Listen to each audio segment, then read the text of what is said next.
How's it going, Benson? I'm doing fine, relatively. But what's going on with you? Getting through the semester. Just finished teaching class like half an hour ago. Life is different. Yeah, I was actually I'm usually not nervous for things like this, but I was nervous for this today because I blew out my voice the other day. Oh no! Why did you do that? Just yelling a lot, and oh no!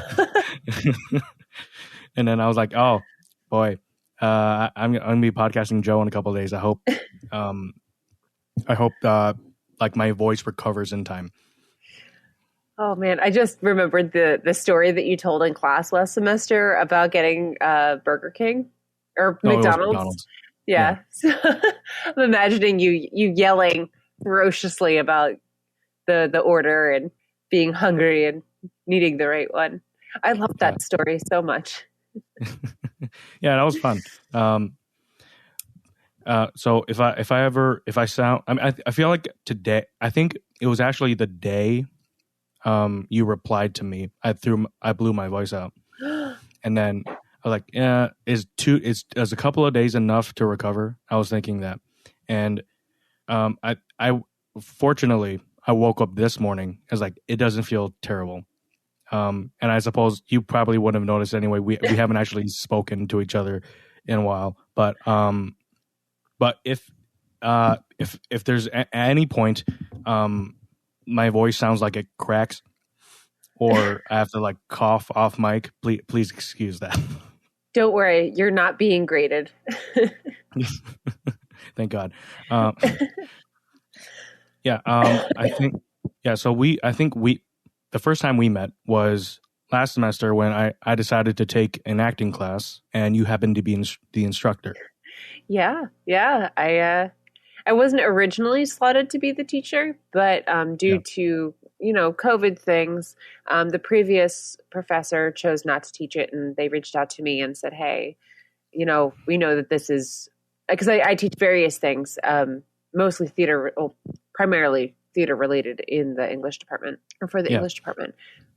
But I originally wanted to take the class because it was to be taught by one of my favorite instructors in English department, Dr. Erin Striff, but then she got handed a sabbatical and was therefore unable to teach it. Yeah, she's great. She's fantastic. And I have heard such great things about her acting class. And honestly, I was really nervous for people like you who already know her and love her. And then you're stuck with me for a semester. And I just wanted to make sure you guys had a decent time with the strangeness of the semester and it being half remote, the hybrid model, so to speak. Yeah, it wasn't. It's not ideal to be remote for any part of your education, but it's like particularly challenging when you're taking a class where part of like the conceit of the subject is like to be in person, to be interacting with people in real space in real time. Yeah. I find that the biggest piece of feedback that I got from students at the end of the semester had to do with, I wish we had done more group things. And my response basically was, yeah, me too. But we had like one assignment where you had to work with a partner, and it was great and it was fun. It was lovely to watch, but I was so nervous about doing too much group work where you'd have to meet outside class, or maybe your ideas wouldn't lend themselves to social distancing or anything like that. So I basically modified everything that I would normally do to mostly be alone, which is not ideal for acting. But I think everyone blew it out of the park. I think you guys did such a great job last semester, and in just being flexible with how to adjust and change and follow me down my crazy rabbit hole of let's try it this way. Yeah, I remember one of the things we were doing scenes and we had scene partners, And like if everything went well, it would just be like myself and my partner like on the stage in class, like doing the scene. But then I think they found out they had risked being exposed to the virus or something, so they weren't in class. So we decided to do they tuned in digitally while I was in class in person on the stage, and then I brought your computer up and like placed down the piano so that we could quote unquote act out our scene together. Yep. I mean, I thought it was a great attempt at something that you guys had. You know, it was creative, and you have to deal with the situation that you've been given, you know. And what was the alternative? Neither of you perform on a performance day, and that's not acceptable. You know, you both worked on it and you both memorized it, and you know, I thought you guys did a great job. And I mean, that happened. I feel like it happened another time where, oh goodness, did that sound come through? I mean, if it didn't, we've now acknowledged it. Okay, great. No, it's fine. I've had email pings come through on my thing. See, I normally have everything muted, but I guess something with putting my headphones in, it changes all those settings. I don't know. Oh, maybe. But I think one of the things that seemed to work as well as it could, I mean, nothing was ideal, right? Like we did the best we could. Doing live performances in class where the performer has a mask on wasn't great. In a class where I'm also trying to teach you guys about articulation and raising your voice and having some volume control, having a mask on was not the ideal situation. And then having people who were in class but remote was a challenge. So I mean, I'm still sort of glad that it kind of worked by having everyone in class join on their phone to watch the performance of the person on Zoom while my computer was playing the sound. Still not ideal. Still wasn't the best. And then the person who was online, they got more of an education in how to act for the camera than act for the stage. And those are two totally different techniques. Yeah.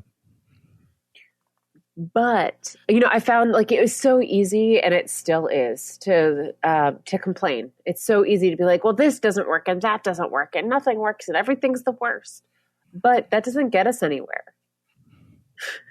You know? Yeah. So go ahead. No, I forgot what I was going to say. But yeah, I found myself constantly reassessing how I was looking at any given situation and using the things that weren't working as basically just a way of saying, oh, okay, this doesn't work. So these are the points that don't work. So how do I make them work? How do I make these negatives work in my favor? And, you know, and I just found that was better for my own mental health, along with continuing the education for everyone in class. How long have you been teaching at the university? At UHart, I've been there. What was I first taught, I think, spring of 2019. Okay. Yeah, because I moved to Connecticut in December of 2018, and it just the job sort of fell into my lap. But I've been teaching as an adjunct since I was in grad school. And oh God, I started grad school 10 years ago this year. So I guess it's like nine years of, cause my first year, but my second year. Right, but yeah, UHart. Yeah. So you are a rather recent addition to the faculty. Cause I remember, cause I don't know how to say this without sound. Because you know, when I saw the listing for the instructor changed from Dr. Strift to you, I'm like, who the hell is that? Yeah, no, that's fair. That's fair. But I think I suppose because you were adjunct and therefore like at most part time, I probably wouldn't have seen you at all really, and you were only teaching drama, so. Even though I'm like one of my majors is English, and I spend some time, or at least up until recently, quite a bit of time in the English department, I probably wouldn't have seen you. No, not at all. I mean, I just showed up to teach the classes that I taught, and then I'd leave, basically. Yeah. And last spring, before the pandemic, I was teaching 3 classes, and they were all cross-listed, English and drama. Yeah. And so I was on campus a lot more because I was there 4 days a week. And I'd go to I'd work on campus after class to make sure that my attendance was right. And I'd work on quizzes and grading and yada, yada, yada. So I was around a lot last spring, before the pandemic. And then this semester I'm teaching 1 class, but 2 sections of it. And last semester I was only teaching the acting class. So I've sort of been all over the place with kind of class I've been teaching and how much I'm teaching. So my first semester I taught intro to theater, and that was just 1 section of that. And I think right now you're teaching, what is it called? The development of theater or whatever that is? Yeah, the development of theater. You know what? That's actually in the title or whatever the hell that is. Which I think, is that just like a history of theater? Or the way that I've interpreted it based on the course description is it's sort of a hybrid of a lot of things. It's a history of theater along with how audiences have developed. We read plays, we talk about plays. There's lots of discussion.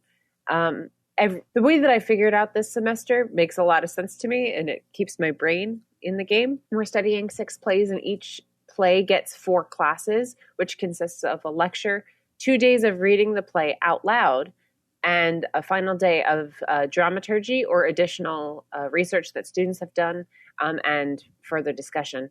And on top of this, we're also learning about different analytical techniques of reading plays. So with each play, they learn a different technique.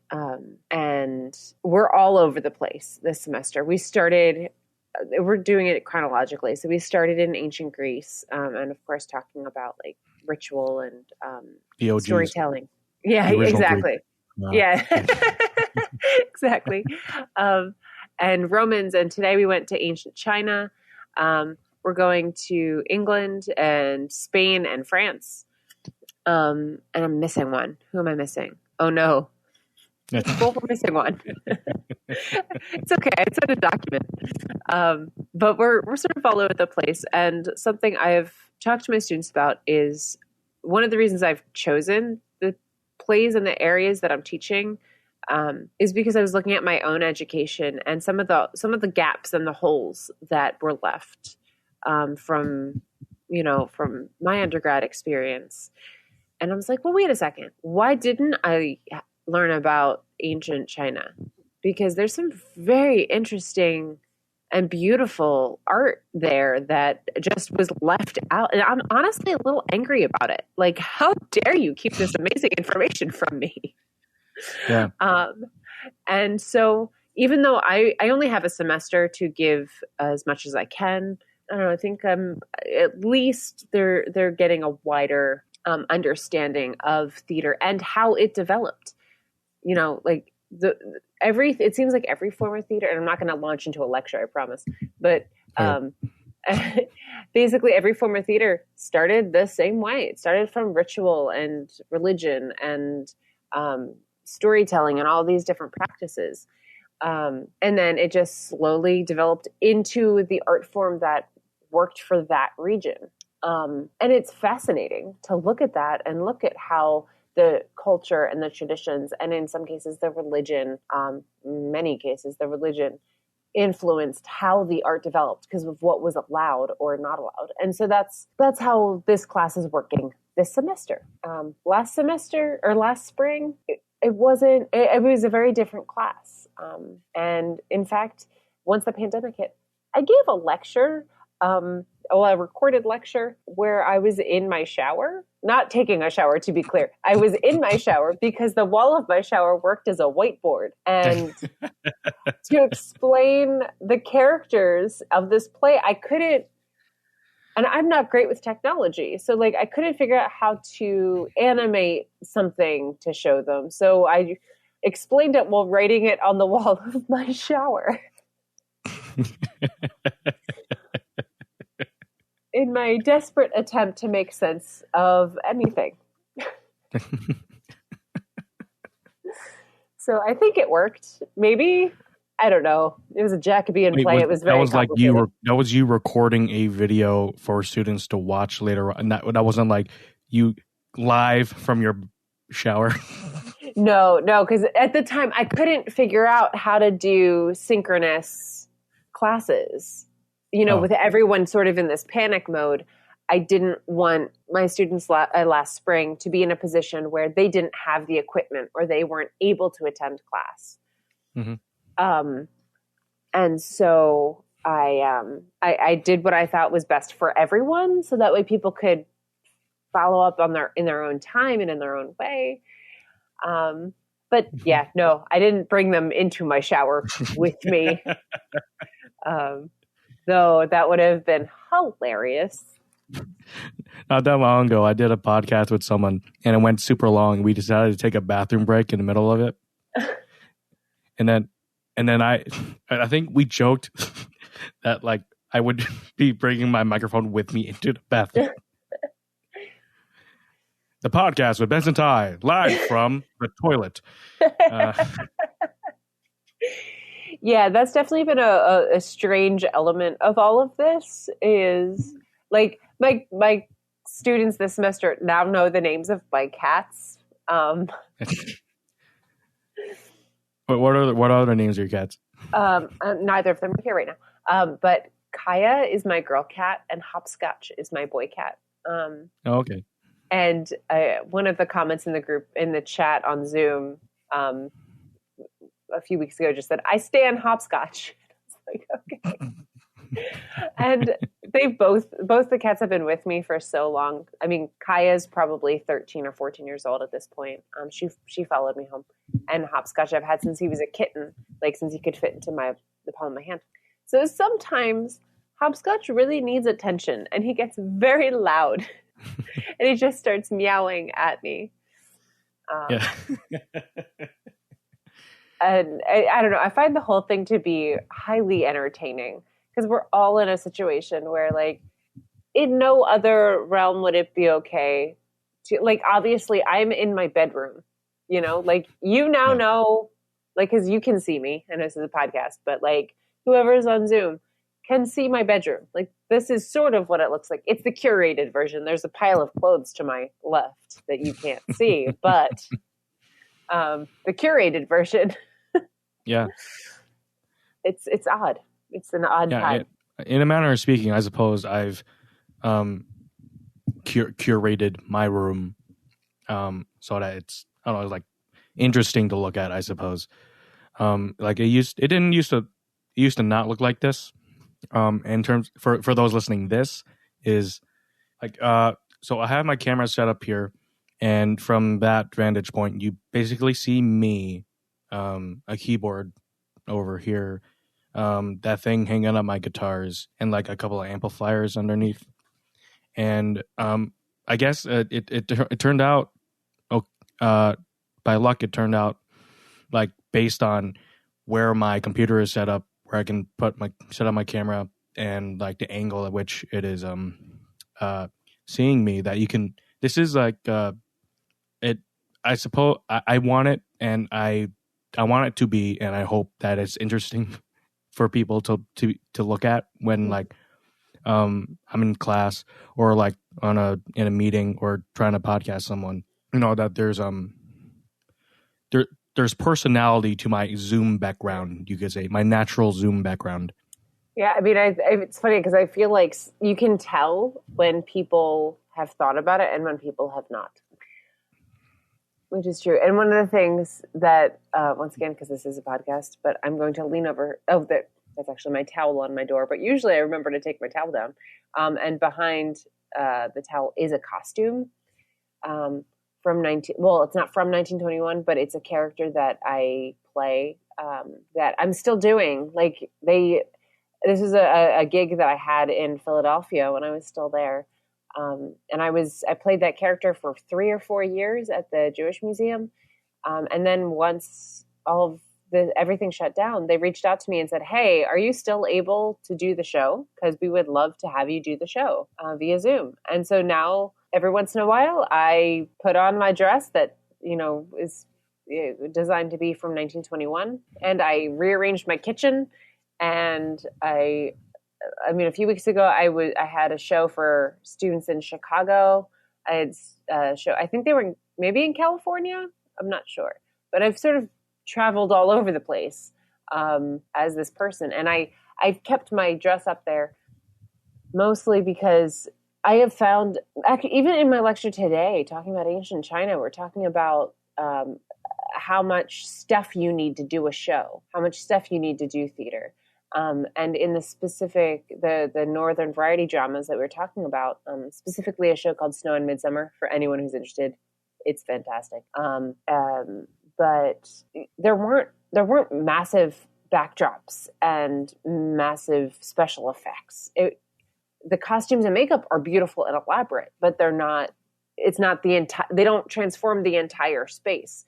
A table and two chairs can represent a table and two chairs, or it could be a mountain range. It can be a million other things, but it's simplified. And a student made this awesome comment yesterday about, because I showed them two videos back to back, one of the main character from the play performing in the traditional sense, and she's singing in the way that it would have originally been done.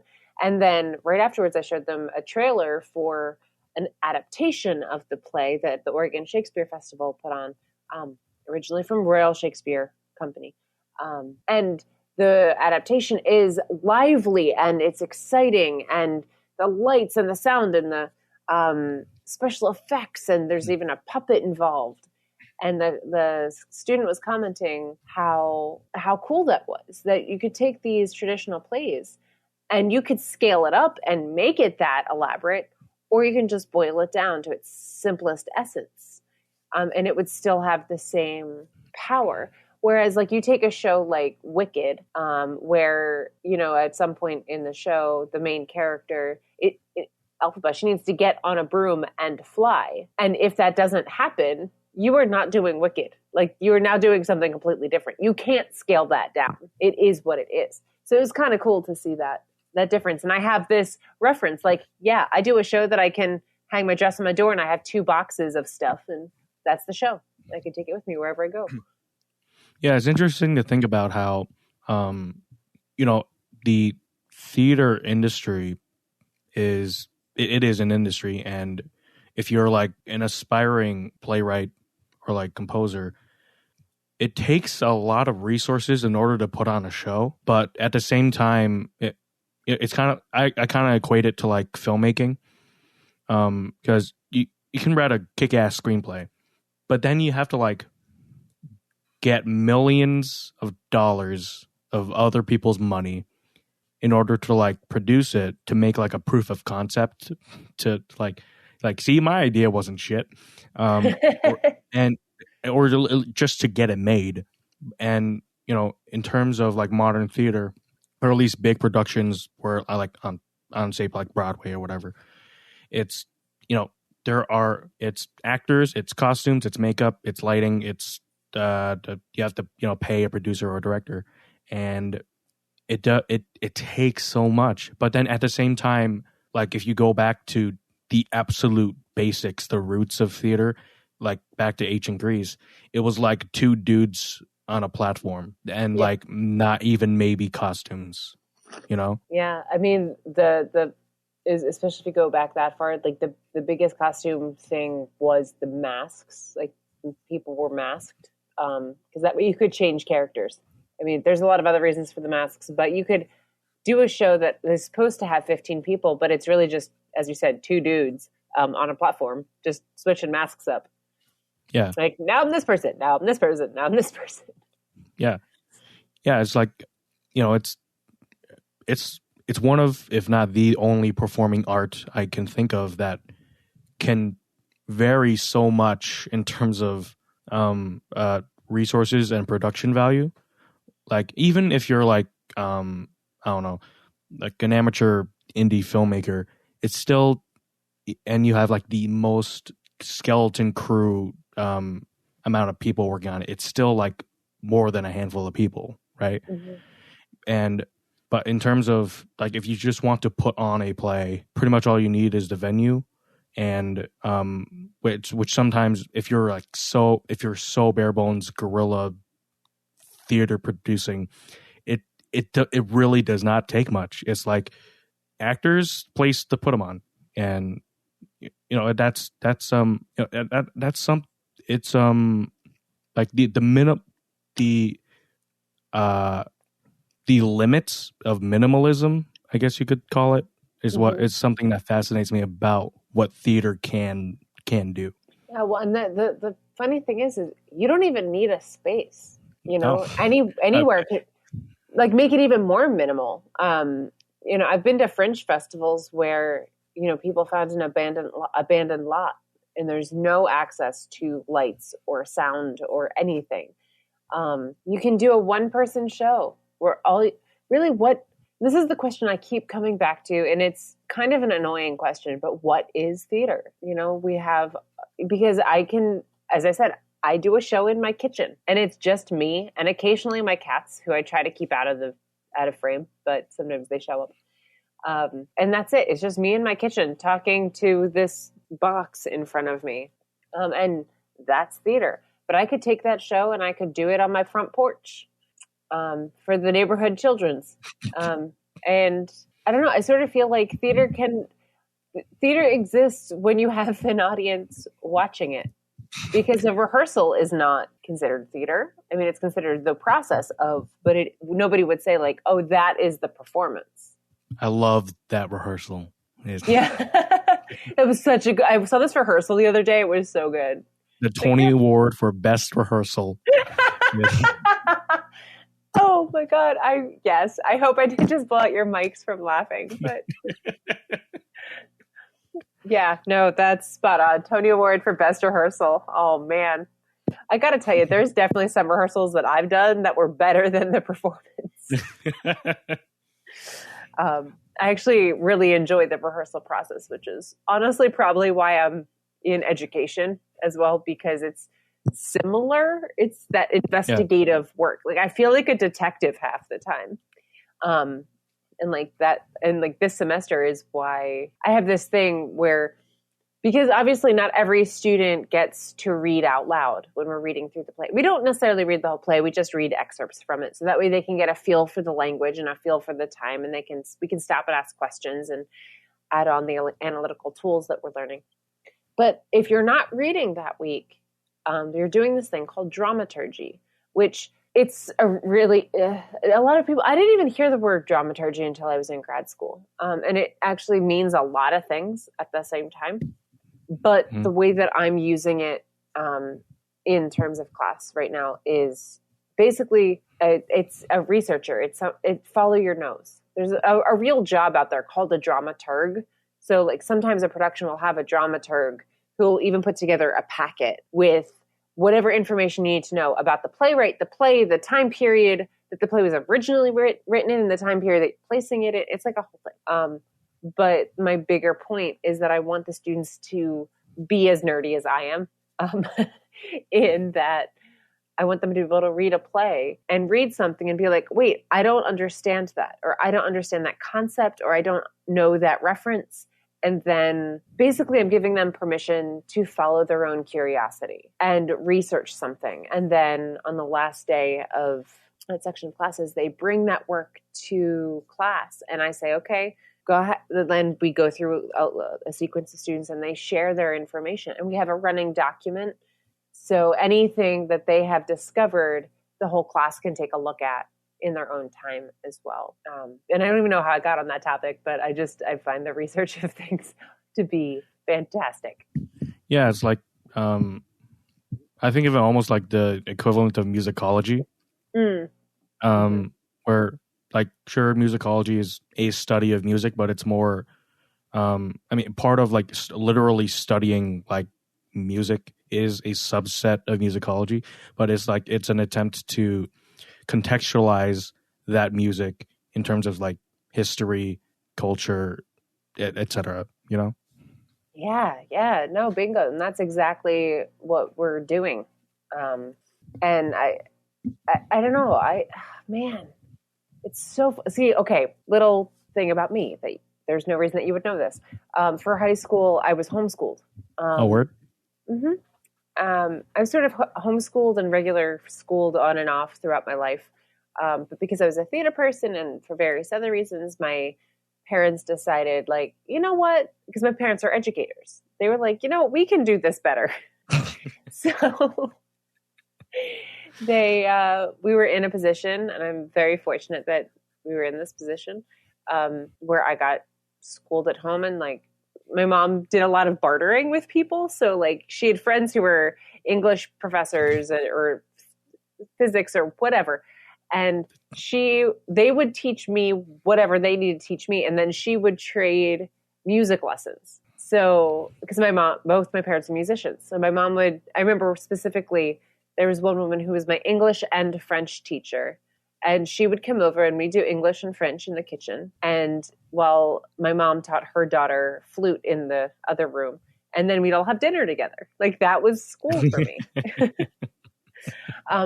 But the other one was, and this is why I even thought to bring this up, has to do with history, because I would read my daily history on the train, because I lived right outside Philadelphia, and it was like a 20-minute train ride into the city. And I would do my reading on the train to and from rehearsals. And when I'd get home, my dad would sit me down and be like, okay, so what did you read today? And I'd tell him what I read. And then he'd be like, okay, so let's talk about what's happening in another part of the world. Let's talk about what's happening in music, or let's talk about what's happening in other art forms. Or he would just really put it in perspective on a bigger scale. Like as I was studying the micro, he helped to widen the lens. And, you know, you mentioned the musicology. And so I started to think about how my dad was like, okay, so then Mozart did blah, blah, blah. Like, yay, Mozart. As I'm reading about whatever revolution, and fascinating stuff, because it's all, and I think that's honestly why I always come back to theater, because it just reminds us how we're all connected. We're all a part of the same thing, in a sense. Yeah, I suppose. Well, we all have stories to tell. At the very bare minimum, we all have stories to tell. Sometimes. There's times I think I have a story to tell, and then I get down to it. I'm like, yeah, this isn't anything. Yeah, well, and fact, sometimes that's why you need an editor. Not you specifically, like the general you. Like, I don't know, if you look at the majority of my work or output, it's mostly like me having a everything's like just a big joke, and it like gets kind of meta. I'm basically trying to be Charlie Kaufman, and like it's just, but it all comes back to me trying to write make films about making films or something like that, or writing about writing. And I mean, like that sounds like creative and interesting when it's like the first thing I ever make, but then like I keep treading the same ground. Is like it's like people are going to get tired of this, even though on some level I find it hilarious that I keep trying to do that. Well, I will tell you right now, I'm sure there is somebody with a very similar sense of human. Sense of human. You know what? That's the title of my next album, Sense of Human. I love it. But no, I'm sure you have validated somebody's experience and how they view the world, because they're like, oh yeah, I find the humor in this. I get this too. Which is why I think even if we doubt ourselves, which I think we all do at some point, if we are moved to give some sort of output, as long as it is not hurting anyone, as long as it is not actively hurting someone, I say you got to keep doing it. You got to keep putting that output out there, because somebody needs it. And if something is speaking to you... no one needs this. No one needs me adaptation over and over again. You don't know. And maybe it's helping you in some way. And like, we don't have all the answers in this moment. And sometimes the answer comes, I don't know, years later, you know, like you never know the influence that you have.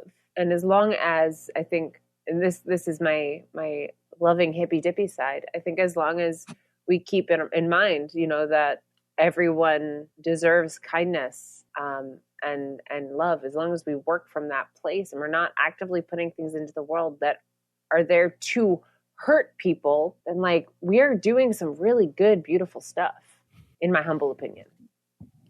I don't know. What if you want to put out stuff that hurts people, or not hurt people, but like is like meant to push their buttons? If you know what I mean. I think that's different. I mean, I think I'm specifically talking about anything that is actively oppressing or causing harm. Okay. That right. You know what I mean? But I think there's something about art that its main job is to press buttons, is to have people question what they see and what they feel and what they think. And I don't know if it is my connection or yours, but you are frozen, and I'm going to jump over here, and it seems like I am still recording. Hey, you back? Hi. Hello. All right, so for those listening, my internet dropped out again. And by again, I mean for like I've had it happen on a couple episodes before. But I'm back, and I think we were talking about really big important things. People's buttons, right? Yeah, making art to make people uncomfortable. Yeah, like I don't know if you're into films at all, or that. There's this one director I like named Ari Aster. If you've ever heard of him, mm-hmm. He did a couple of movies in the past couple of years called Midsummer and Hereditary. Oh yeah, I saw Midsummer. Mm-hmm. Yeah, those are crazy. But like I think he's one of the reason I like him is because those are like wild movies with really unnerving visuals to scare people and like also kind of thrill them in a sense, but also there are times when he's making stuff literally just to like push people's buttons. Like he went to the American Film Institute Conservatory in Los Angeles for his graduate work, and a thing he made, a short film, is called The Strange Thing About the Johnsons. Okay. And the premise is like he literally wrote this short film trying to think of what's the most taboo, the most like risque like thing that would totally make people uncomfortable. Mm-hmm. And of course he came up with an older man like being sexually abused by his son. Right? And then, like, to make it even worse, he decided to cast the family as a black family, right? Mm-hmm. So it's like there's I think there's a fine line between like the making art that's meant to be like unnerving or uncomfortable, and that before it crosses over into I don't know, like the equivalent of like trolling, I guess you could say, but sure. Like for Ari Aster and The Strange Thing About the Johnsons, he does it artfully enough that like it makes you curious about like how uncomfortable you're feeling when you're watching it. You know what I mean? Mm-hmm. Oh, that's interesting. I don't know that that's my particular favorite genre.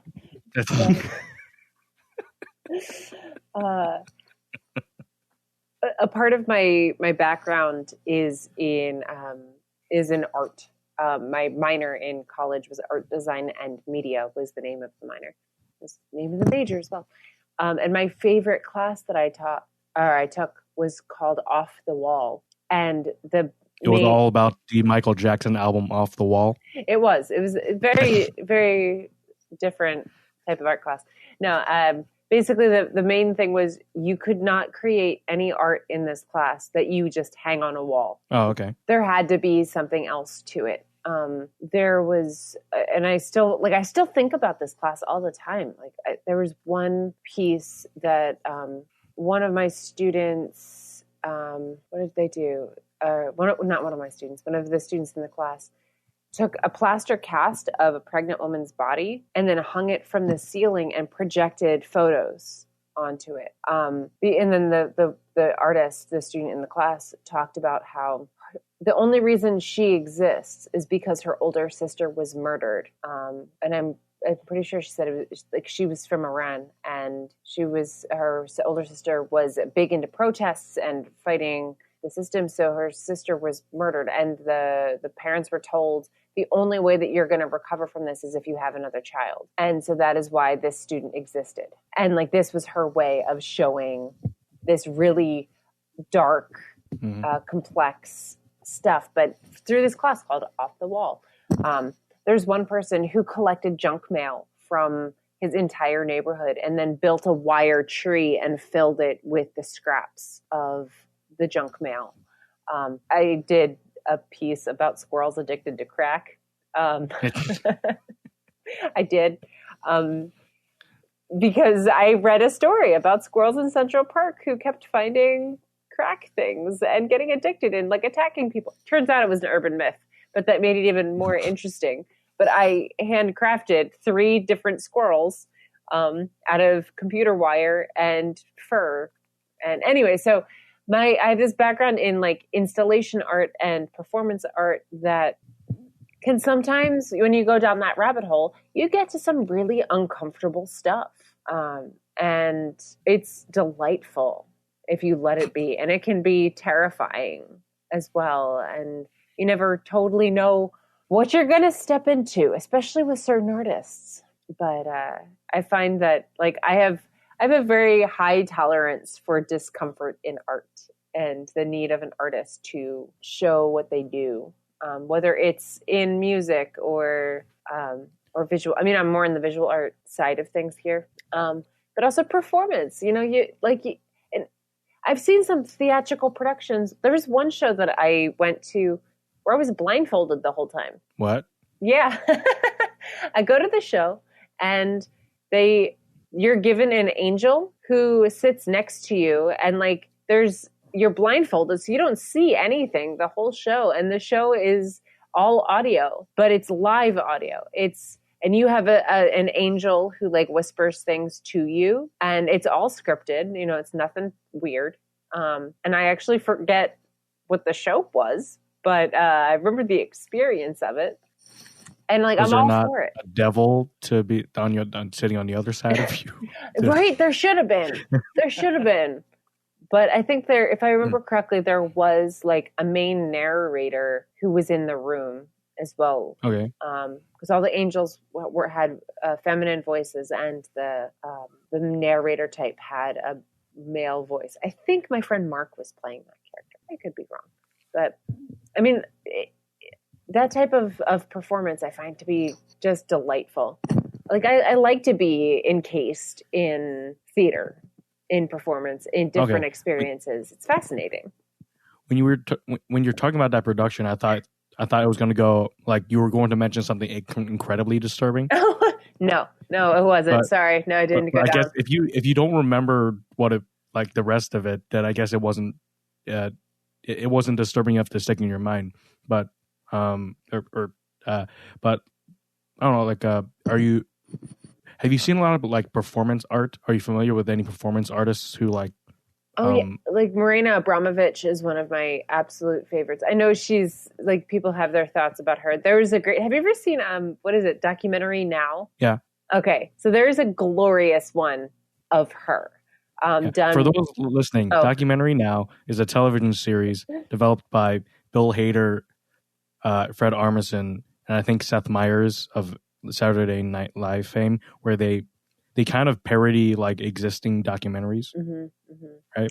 And go on. Yeah, and there's one where they have Kate Blanchett playing this Marina Abramovich type character. Wait, they got Kate Blanchett? Oh yeah, and it's glorious. 10 out of 10 recommend. I do first recommend knowing who Marina Abramovich is first, otherwise it will not be as funny. But she's one of my favorites. There's also a man by the name of Bob Flanagan, who his work is really disturbing. It can be very disturbing because he his whole thing with art was, with his performance art, was the fact that he was living with cystic fibrosis and he was in pain all the time, and the way that he dealt with it and showed it, and his phrase was "fight pain with pain," and so he would hurt himself in various ways. He would have these like walkthrough installations as well, where they're just little bits of art that he created throughout the thing. There's one where I think he was in a hospital bed the whole time, so people could come up and talk to him. There's one piece, and I don't know how what the rating level of your podcast is, but there's one thing. There is no rating. Okay, great. So unrated. Trigger warning. Things happening to male parts. Okay. So basically, what Bob Flanagan did was he was telling a story, telling jokes, while a camera is focused on his male genitalia, which he then hammered nails through while telling jokes and telling stories. Yeah. So disturbing. Yeah. But at the same time, that's how he fought his cystic fibrosis. That's how he fought his pain. And while that is not the route I would take to deal with, I don't think I would either. Right? That is, and like, who am I to say don't do that? You know what I mean? Like, that's, I love this stuff. It's fascinating. Humans are fascinating. I mean, yeah, but I don't know. There's like, sometimes there's there's the fine line between performance art that's like, say, disturbing enough to be interesting, and then like it might cross over into like being real kind of self-indulgent or. Oh, absolutely. Right? It's totally a fine line. Side note with Bob Flanagan, I just remembered this detail. Have you ever seen the music video for 9 Inch Nails' Closer? A handful of times, yes. Okay. So there is a character in the music video. That's Bob Flanagan. It is? Yes. No shit. Yeah. So like what he did was powerful enough, and the way that he went about it, the way that he talked about his art, no matter how disturbing it was always really clear what he was doing. It wasn't just self-indulgent. And there was, when I was studying him years ago, it was after he had passed, but he had said something about how he was given a life expectancy of barely living to his mid-20s. And he passed at 43, I want to say. And he chalked up his lifespan to the fact that he didn't hold on to his pain. He didn't pretend it wasn't there. And this is just how he handled it. You know, everyone's different. Everyone deals with their life differently, but that is what worked for him, you know? Right. And it was always very thoughtful. And I think, isn't that the thing with art? Like, if there's no thought, you can tell. And we're annoyed by that. When it's just pure self-indulgence. Maybe that's just me. But yeah, wow. Given how big of a fan I am of 9 Inch Nails, I'm surprised I didn't know about that. Well, there you go. You're welcome. Welcome. And I don't know, there's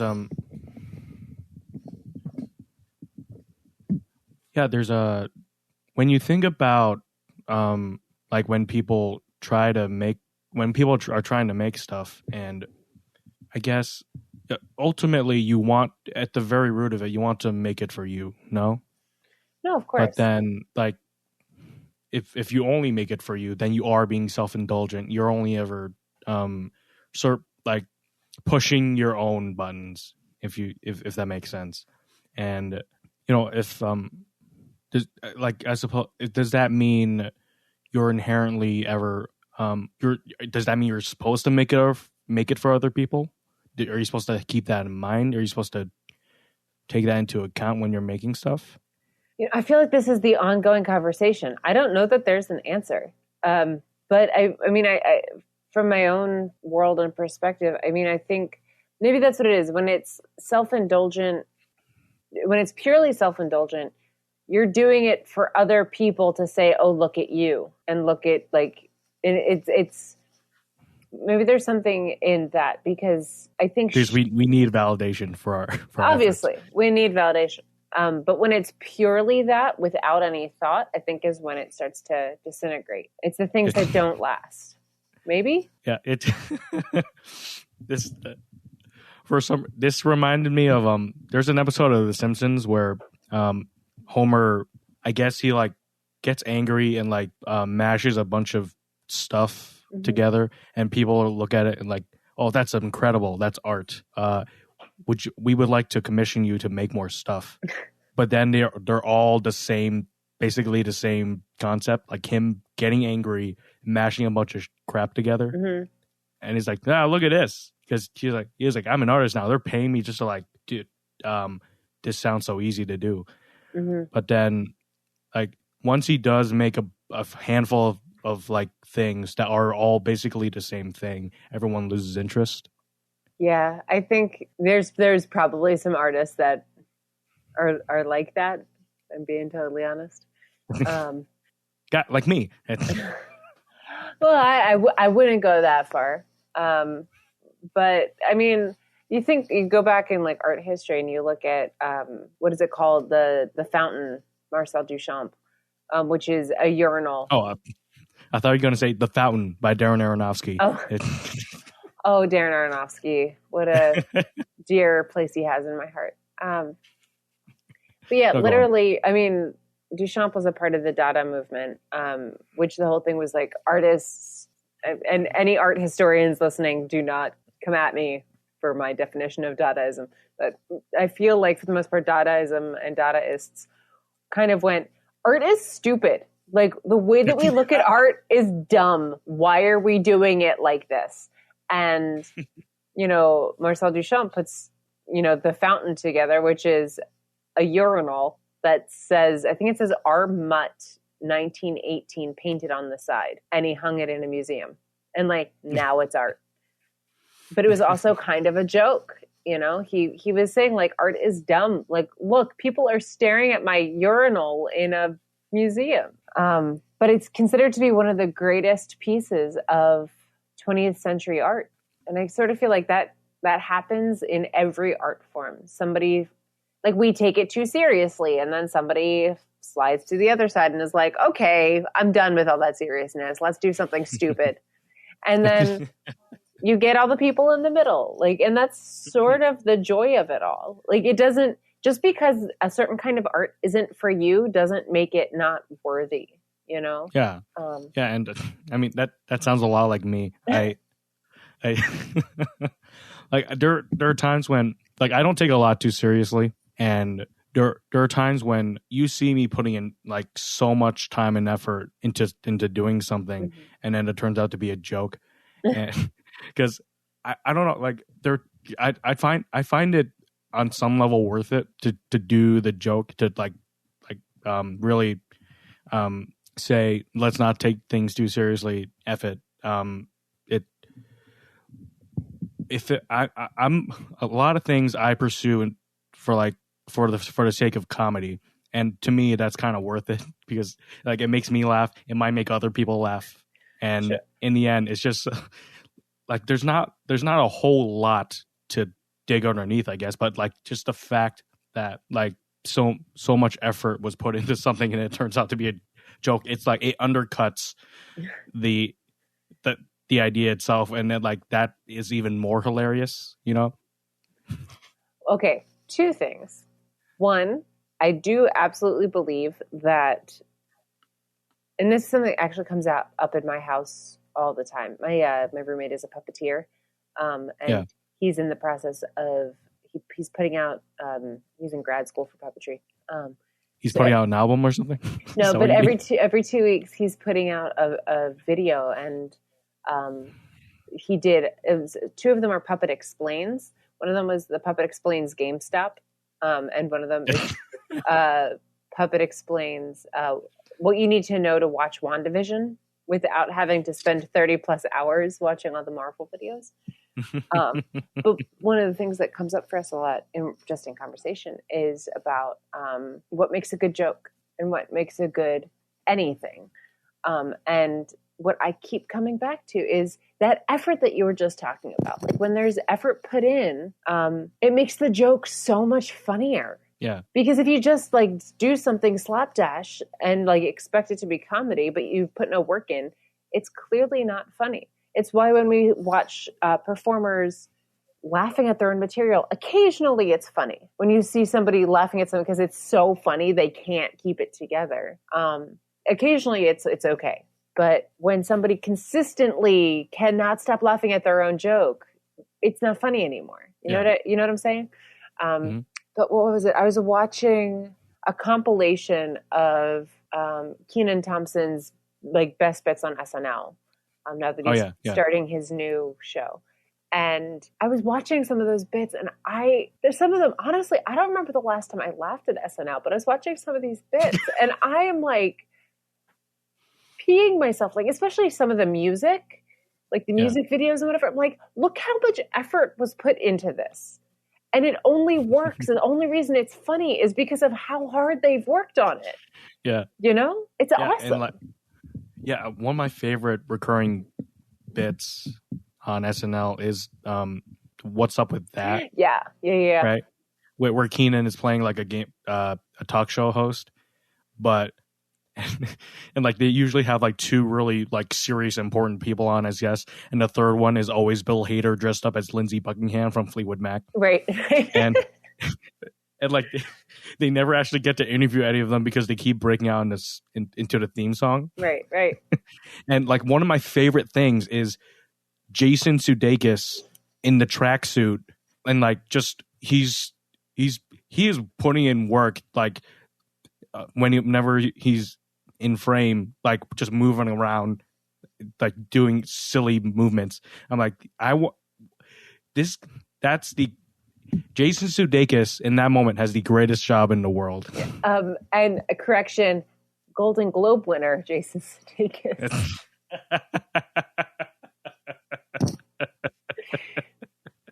Right? It's so good. Oh, also, just before I forget, my point number 2 was like, is this going to be a joke? Is this all just a setup so that way you can like make fun of me on a public platform? I just need to know ahead of time. Like, that's fine. I'm cool with it. I mean, are you saying what are you asking if I'm going to edit this in a way to make you look? Just keep me in a job is all I'm asking for. No. I mean, oh man, that would be the longest con. Holy crap. But just making sure. I mean, I've had other jokes, I guess, that basic where the episode basically turns into a joke, I suppose. But like not because I'm trying to get someone like that. I think just this past week, I put one up of I did with a friend of mine who we originally did one last year in February, but like the recording came out like crap, and it was like at that point it was the longest thing I'd ever done. It was like a couple hours long, and then when on that first session we joked that like if we ever do one again, it has to be double that length. Oh no! And so when we convened to record another one, but it was us reviewing the first session because that session, of course, couldn't be released, right? Right. And then, of course, it went on longer than the actual episode of us reviewing that first session, and then we actually tried to have like a quote unquote normal conversation, and then it ended up being 4 hours long, the entire thing. Oh my gosh, that's a lot.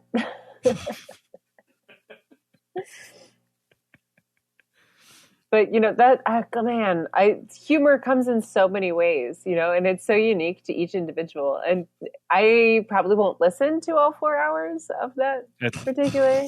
I don't understand why anyone would, but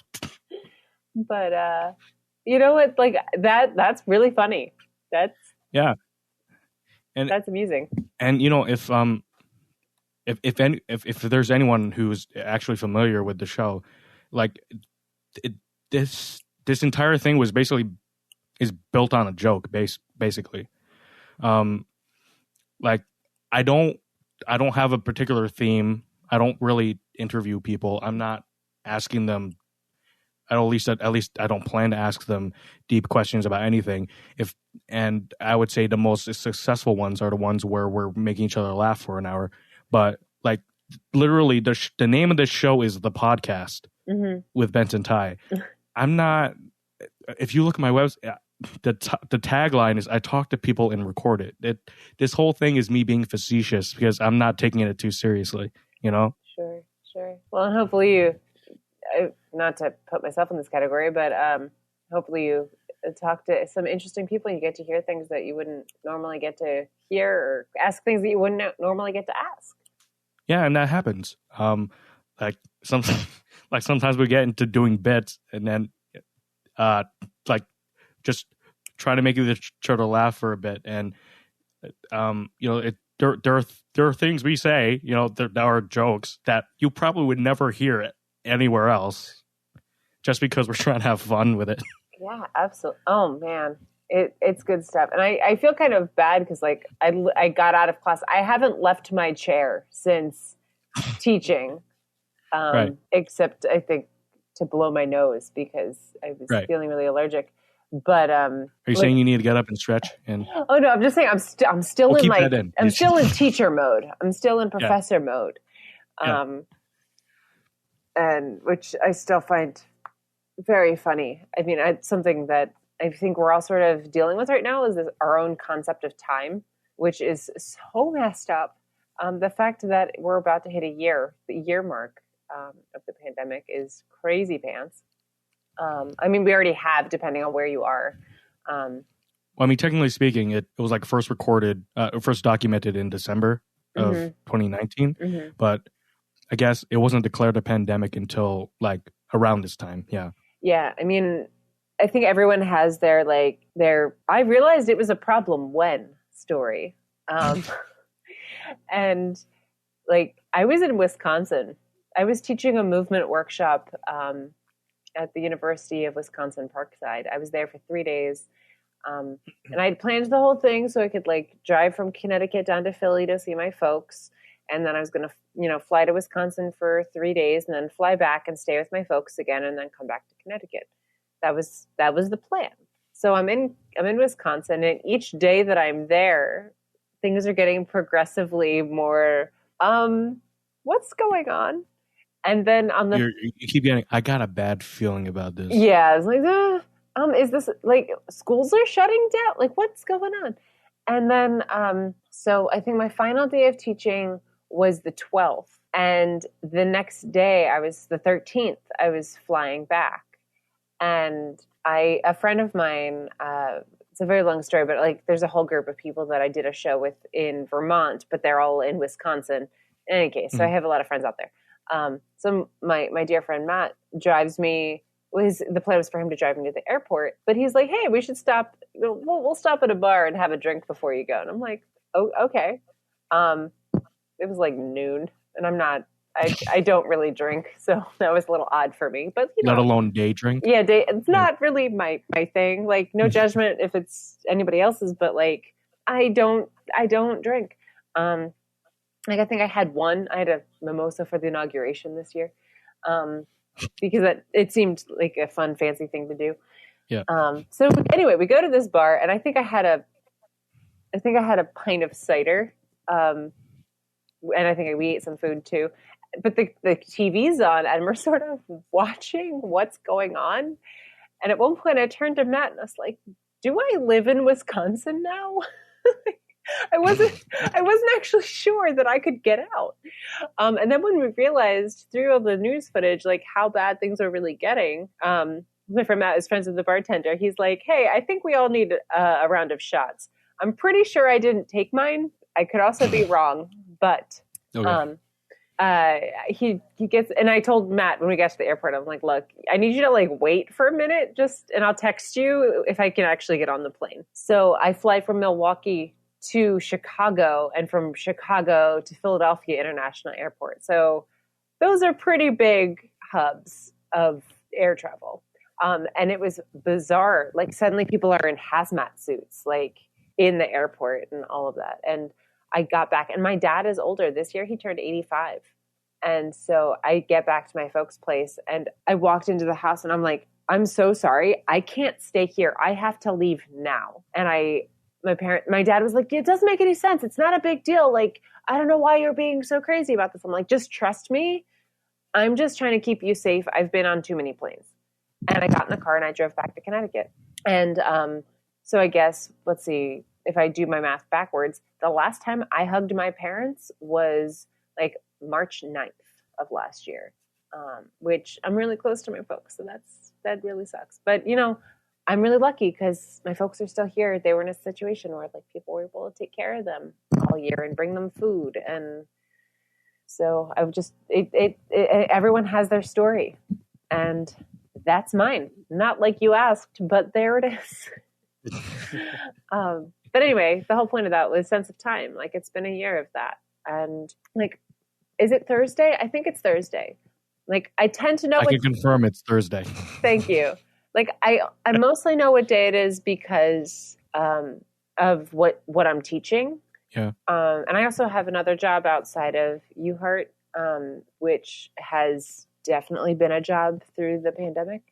And it's shift work and I've been with the public this whole time and I've kept my distance and I've been very lucky. I've never tested positive. I've had friends who've gotten very sick, but I have not.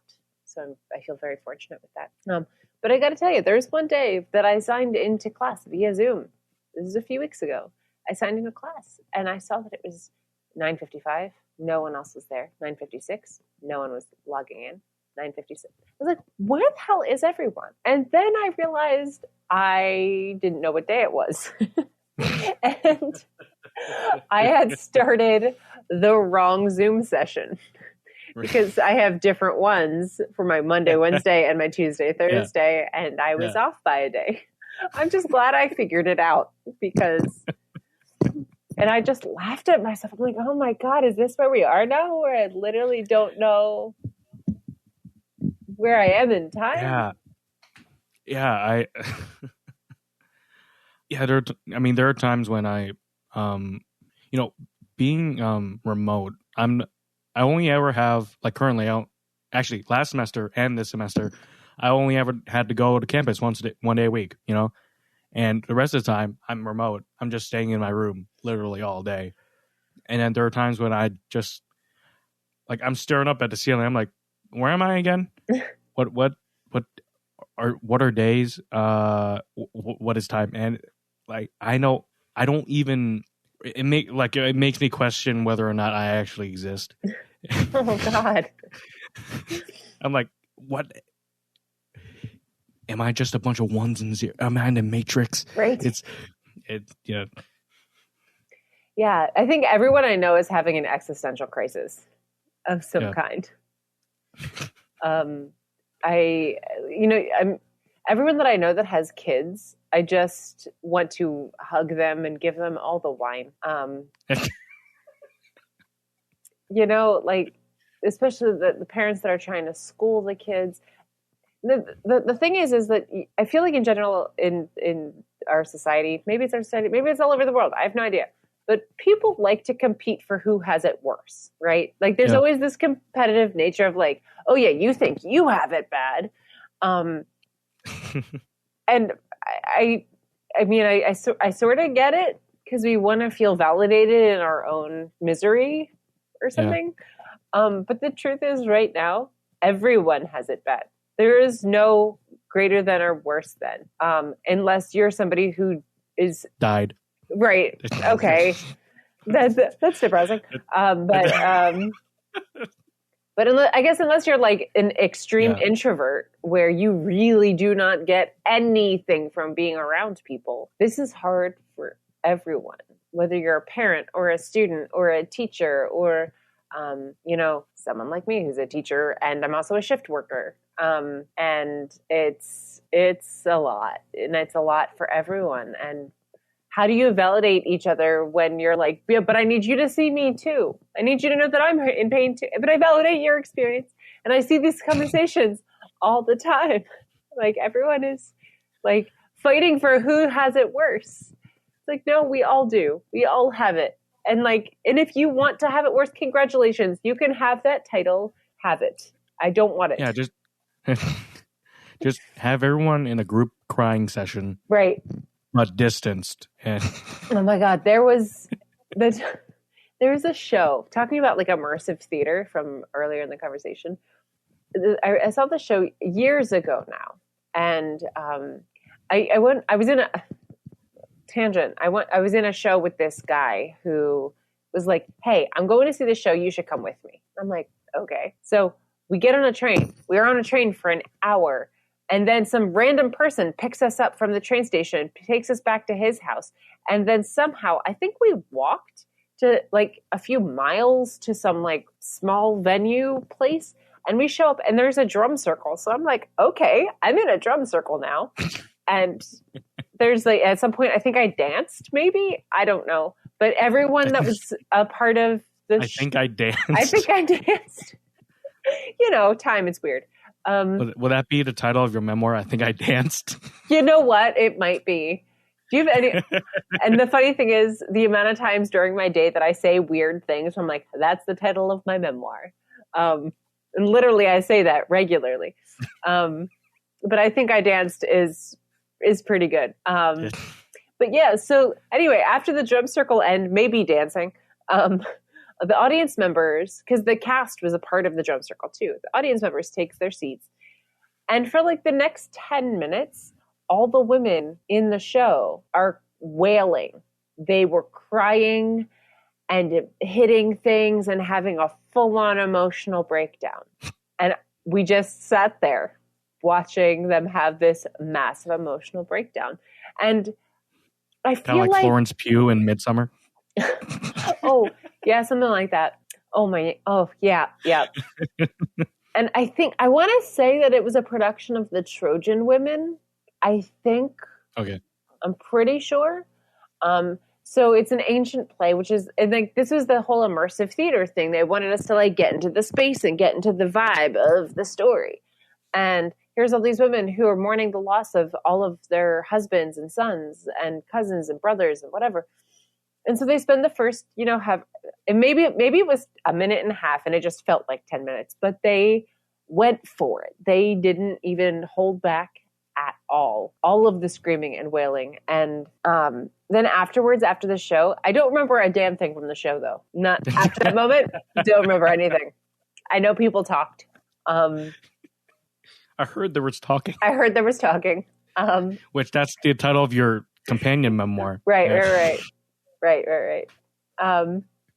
I think I danced and I heard there was talking. But then after the show, we all went into the lobby and there was a potluck. All the actors brought food and we just hung out with the actors and had a meal with all the audience members and the actors. And I don't know, honestly, going back into that memory, I don't remember why I brought it up, but I think it probably had something to do. Oh, it had to do with wailing and crying and yeah. The amount of time that I think about that theatrical experience. First of all, as a performer, I'm like, that looks exhausting. Yeah. To have to do that. But also, if you need it, how cathartic that would be. We are so trained to be quieter and be smaller and not express our emotions in a healthy way. And so I sort of wonder, maybe we could all have a Zoom chat where the only purpose, you just cry the whole time. The first 10 minutes, the first half hour, just cry. No speaking, just cry and wail. You could punch things, only, soft things, don't hurt yourself. And then maybe for the next half is you just laugh, unbridled laughing, get it out, get that energy out of your system. I don't know. Now I think that's going to be the next hour after we stop this call. That's my life for the next hour. Group cry therapy. Yes. But remotely. Yes, remote group crying session. We can start another podcast where it's just me and a guest crying for an hour. Yes, I approve. I approve this message.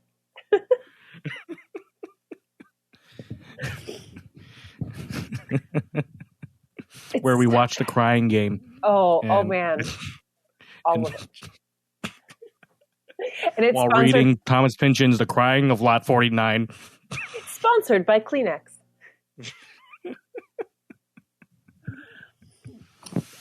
Are you saying that's what we should be doing after we're done recording this? Yes, that's what I'm doing. That is what I'm doing. And then I'm going to go to the chiropractor, and it's going to be good.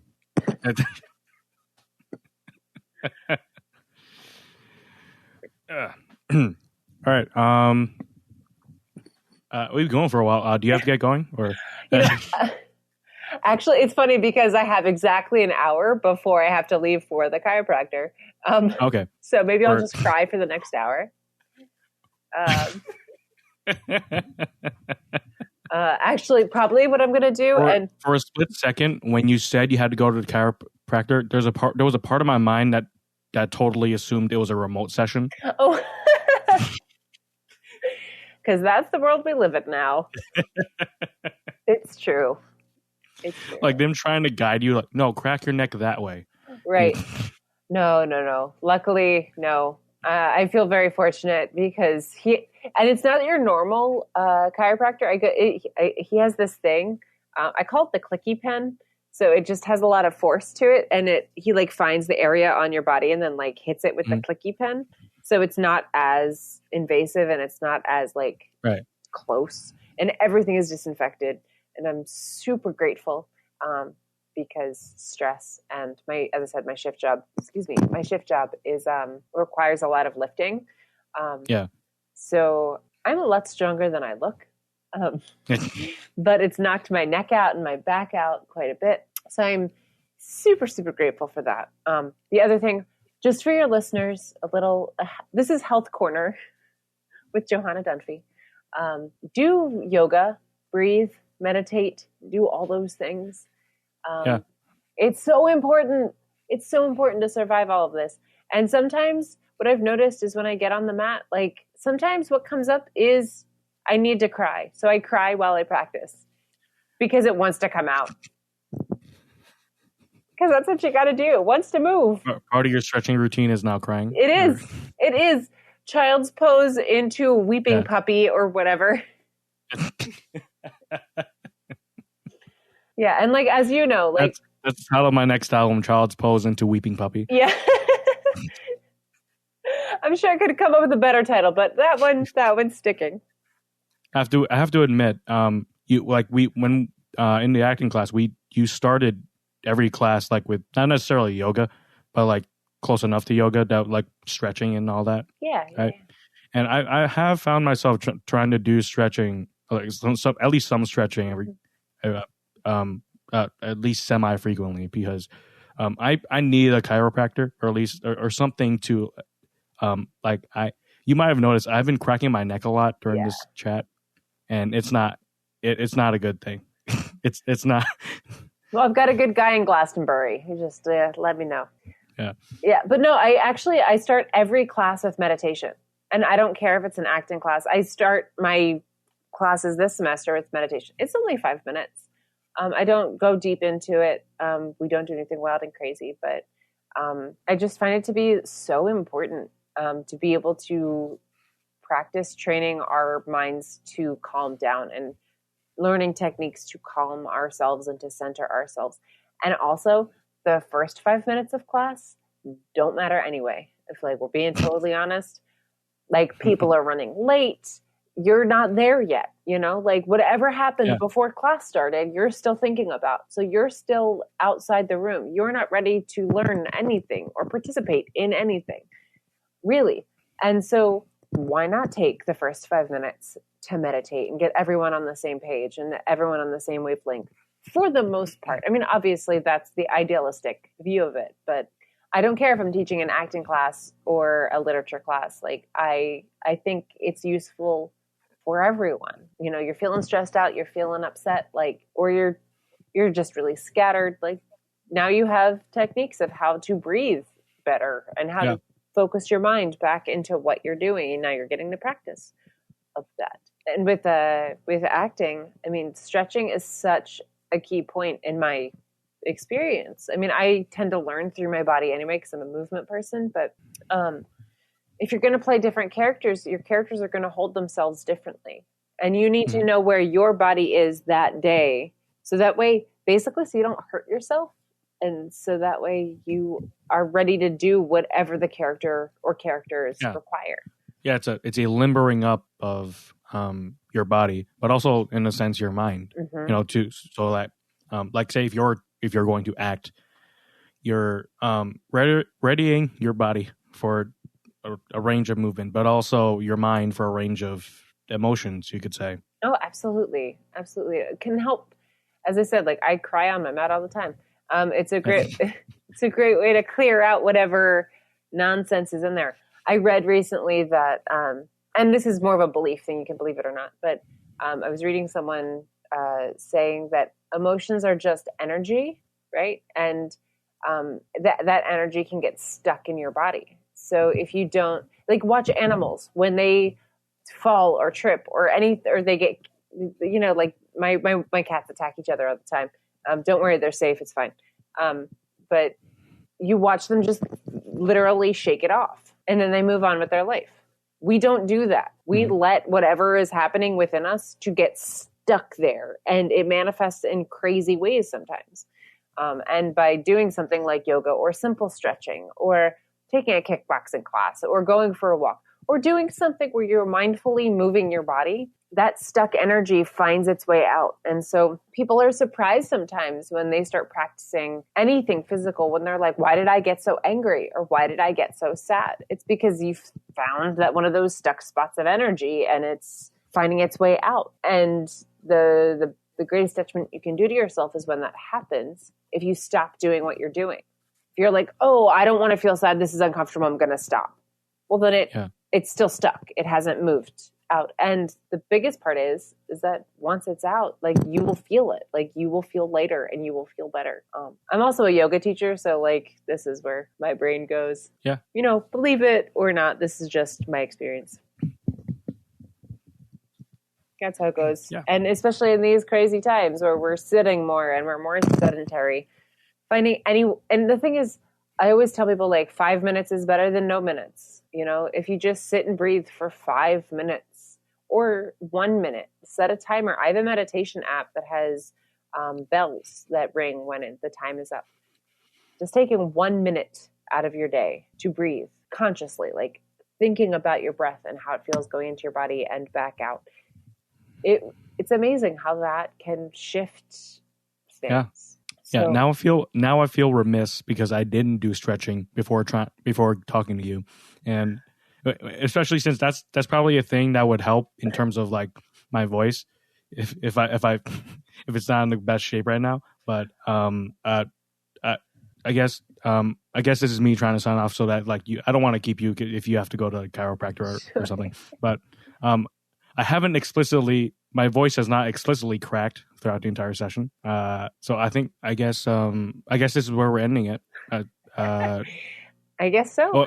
Well, instead of doing stretching at the beginning, let's do stretching now at the end. And it's funny because this is what I do at the beginning of every class. We breathe for like a few minutes and then, and I always tell them sit comfortably, palms up if you need energy, palms down if you need to ground yourself. And because of how I sit in my chair, my legs are crossed. So I have my palms face up in my lap like this. Right. And then once we're done breathing, I have them interlace their fingers and stretch up straight. And then as you exhale over to the right and breathe into your side ribs here, letting your ribs expand. Exhale here. Inhale back up. Exhale to the other side. Inhale into the side ribs. Exhale here. Inhale straight up. Release the hands and reach up with your left hand, your right hand, your left hand, right hand, both hands, and then bring your hands down. And then we're ready for class. Oh, that's great radio, guys. Well, you can follow along. I tried to be very specific, Yeah. But stretch in your car or, wherever you're listening to this. Well, I feel better after doing that. I'm a rather large person. I don't think there's enough room in my car to stretch. But cool. Well, Benson, this has been delightful. And I'm going to pretend like I monologued so much just to help you save your voice. Okay. Yeah, that was totally on purpose. All of my tangents. It was all for you. Yeah. But thank you for being on. Of course. Thank you for asking this me. it's no problem. I need guests. Wow, way to make me feel special. But this was fun. It was? This was fun. That's a question. Oh, yes, it was. Yes, it was fun. It was delightful. All right. And I'm glad I wasn't a huge disappointment as a professor for you last semester. Would you be interested in like returning at some point? Yeah, sure. I'm around. Yeah. Maybe when that time comes, it'll be in the after times. Oh, that would be delightful. We'll have a coffee. Yep. And we'll cry the whole time. Our next podcast is just us crying. No, that's the other podcast I'm starting of me just crying with a guest. Well, there you go. I'll be your first guest. Yeah. On the crying podcast. Benson ties the crying game. Love it. Love it. Oh dear. Oh man. All right. I need to eat some food before I continue on with my day. Okay. Thank you for having me. This was awesome. I really enjoyed talking to you and having this lovely conversation. Yeah. And I'll just one more thing. Like, were you able to like check out any of the previous episodes? I haven't had a chance to yet, but I'm excited to. You have something to listen to on the way to the chiropractor. It's true. I do. All right. Thank you again, Johanna. This was fun. Good talking to you. And bye. All right. Take care. Bye-bye.